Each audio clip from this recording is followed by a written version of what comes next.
पहले टेस्ट का आगाज़ हो चुका है पाकिस्तान बांग्लादेश का, और पहले दिन का खेल भी इख्तिताम हो चुका है। जी बिल्कुल ऐसे ही है। पीएसएल के हमारे नामी गिरामी स्टार्स जो है वो बांग्लादेश पहुंच गए हैं, और पहुंचने के बाद एक हमारे जिनसे उम्मीदें लगी हुई थी वो अनफिट भी हो गए हैं। उन्होंने पीएसएल में तो बेइंतहा तबाही मचाई थी, लेकिन अब अनफिट हो गए। और जहां तक बात की जाए बाकियों की, तो जिनको नहीं होना चाहिए था टेस्ट टीम में या टेस्ट स्क्वाड में, वो अब प्लेइंग 11 में शामिल हैं।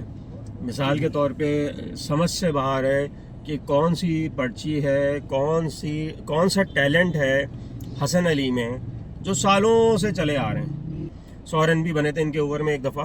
तो ये इतना मार खाने के बाद भी बगैर किसी परफॉर्मेंस के डोमेस्टिक के अंदर ये वापस आ जाते हैं और वापस सीधा प्लेइंग 11 में आ जाते हैं। तो ये प्लेइंग 11 में आने का राज जो है ये टैलेंटेड खिलाड़ियों को बता दें हसन अली, तो ये मेहरबानी होगी और ये पाकिस्तान से मोहब्बत की निशानी होगी कि हसन अली जो हैं वो दूसरों को भी ये सिखाएं कि कैसे टैलेंटेड ना होने के बावजूद ये टीम में आप आ जाते हो। दूसरे हमारे दामाद जी हैं, अब तक उनकी परफॉर्मेंस जो है वो तबाही है। परफॉर्मेंस नहीं है, कोई कुछ नहीं कह सकता उनको, वो बस ऑटोमेटिक चॉइस हैं। प्रीमियम फास्ट बॉलर है हमारे, तो इसलिए अब वो कुछ भी कर लें, कहीं भी होंगे, वो अब खेलेंगे। अगर उनको भागना आता है ना तो वो खेलेंगे, अगर उनका घुटना फारिग हो गया तो शायद ना खेलें। ठीक है, माजरत के साथ कोई परफॉर्मेंस नहीं है। शाहीन शाह की जो है वो 2023 से 8 मैचों में 14 इनिंग्स के अंदर 22 विकेट हैं, 41 की एवरेज है, 70 की स्ट्राइक रेट है। अब आप देखें कि 8 मैचों में 22 विकेट लिए, 8 टेस्ट मैच में, 8 टेस्ट मैच में एक दफ़ा भी 5 नहीं लिए है। ठीक है, 2023 से। ठीक है, हमारे यहाँ सपोर्टिव विकेट नहीं होती, लेकिन जहाँ होती है वहाँ कौन सा ले लिया, उसी की जगह पे अब्बास है वो विकेटें ले रहा है ना, जहाँ उसको मौका मिलता है वहाँ विकेटें ले जाता है। उसको आपने जो है ना बिल्कुल दबा के रखा हुआ है। फिर हसन अली की जो आपको मैंने जिक्र किया, उनकी स्टैट्स में मेरे ख्याल से 4 टेस्ट मैच में 3 विकेटें हैं, वर्स्ट तरीन उनका एवरेज और स्ट्राइक रेट है। 107 का एवरेज है और 219 का स्ट्राइक रेट है। 107 का एवरेज और 219 का स्ट्राइक रेट, और अभी 219 की स्ट्राइक रेट से 114 रन देके 2 विकेट बॉलिंग बेस्ट है 2023 से इनका। 114 रन देके 114 रन देके 2 विकेट इनकी बेस्ट बॉलिंग फिगर है 2023 से अब तक। अब आप बताओ आप खुद। और अब्बास की क्या स्टैट्स हैं?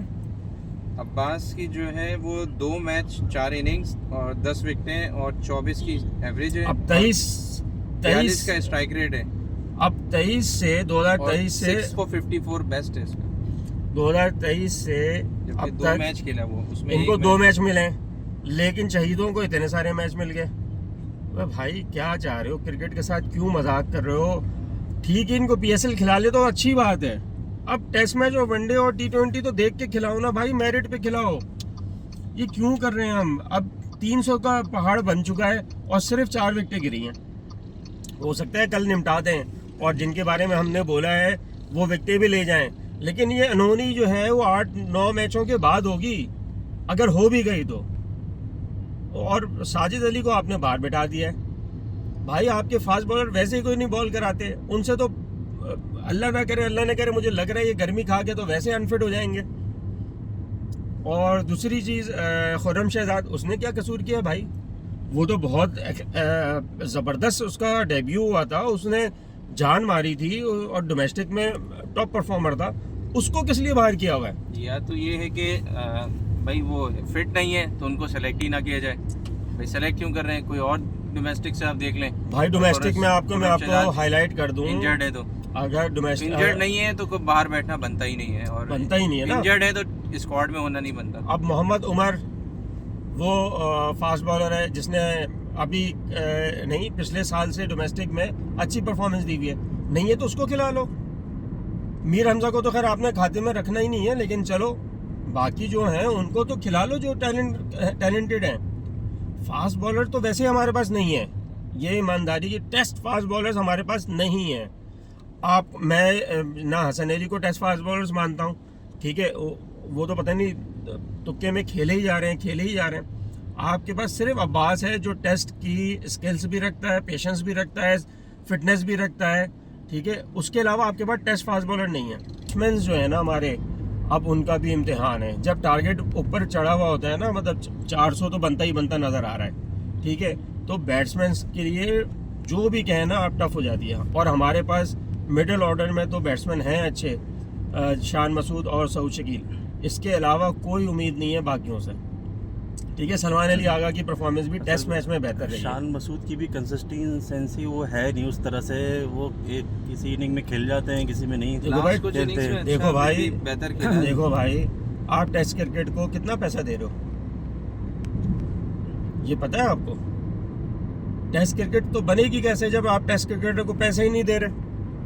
आप T20 जो शाम में नहा धो के आता है, बस में बैठता है और हवा खाते हुए, वो ठंडी हवा खाते हुए ग्राउंड में पहुंच जाता है 6 बजे शाम को।